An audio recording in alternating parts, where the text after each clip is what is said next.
ইতিহাসে প্রথমবার ইরানের একটি ক্ষেপণাস্ত্র আঘাত হানল ইসরায়েলের প্রযুক্তির হৃদয়ে, এক ঝলকে ধ্বংস, এক মুহূর্তে স্তব্ধ ইসরায়েলের প্রযুক্তির মেরুদণ্ড। ওয়াইজম্যান ইনস্টিটিউট অব সায়েন্স, ইসরায়েলের সামরিক মস্তিষ্ক। তেল আবিবের রেহবতে অবস্থিত এই গবেষণা প্রতিষ্ঠানে তৈরি হতো ভয়ঙ্কর ড্রোন, কৃত্রিম বুদ্ধিমত্তা, সাইবার অস্ত্র আর পারমাণবিক প্রকল্প।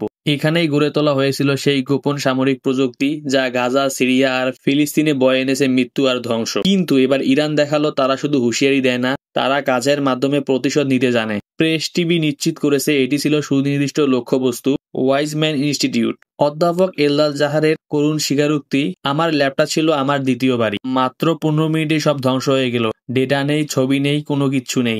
মিসাইলগুলো আমাদের হৃৎপিণ্ডে আঘাত করেছে, স্বীকার করলেন ইনস্টিটিউটের প্রেসিডেন্ট নিজেই। যে প্রতিষ্ঠান 1948 সালের নাগবা থেকে ইসরায়েলি অগ্রাসনের অংশ ছিল, যার প্রতিষ্ঠাতা ছিলেন পরমাণু কর্মসূচির স্থপতি, আজ সেই শক্তির অবসান ঘটল মাত্র 15 মিনিটে। 45টির বেশি ল্যাব সার্ভার, 500 বিজ্ঞানীর বছরের গবেষণা, সব ছাই, কোটি কোটি ডলারের প্রযুক্তি ধ্বংসস্তূপে পরিণত হয়েছে। একটি পরাশক্তির প্রযুক্তিগত মস্তিষ্ক ধ্বংসস্তূপে পরিণত হয়েছে। এবার প্রশ্ন একটাই, যদি ইসরায়েলের সবচেয়ে সুরক্ষিত গবেষণা কেন্দ্র ধ্বংস হয়ে যেতে পারে, তবে কি সত্যি তারা অজেয়, নাকি সময় এসেছে নতুন শক্তির উত্থানের? ইরান আজ দেখিয়ে দিয়েছে তারা শুধু বলেই না, প্রয়োজনে শত্রুর ঘরের ভিতরে ঢুকে শাস্তি দিতে জানে।